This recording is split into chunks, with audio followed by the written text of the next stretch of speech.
បាទសួស្តីថ្ងៃនេះខ្ញុំសូមបង្ហាញពីការបិទ iCloud ដើម្បីយើងប្រើ Apple ID 2អញ្ចឹង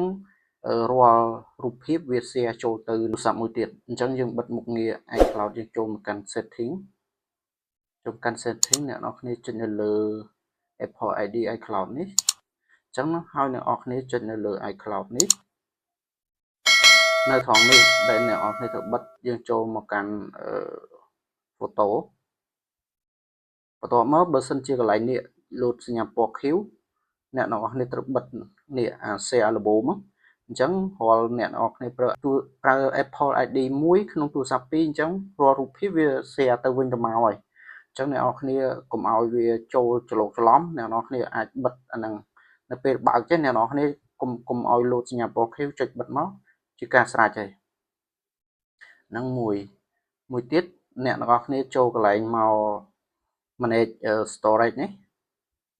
ដើម្បីលុបនៅ iCloud ដែលរូបភាពចូលក្នុង iCloud ដូចជារបស់ខ្ញុំនេះវា 4G ជាងអញ្ចឹងអ្នកនរគ្នាចូលមកកាន់នេះមកអញ្ចឹងអ្នកនរគ្នា delete មកចុចសញ្ញាពណ៌ហមទៀតចុច delete សូមរងចាំអូខេអញ្ចឹងវាអស់ហើយមានអីទៀតទេអញ្ចឹងយើងចូលមកមើលវាអាចទៅបានខ្លះនៅ memory របស់យើងជួយ save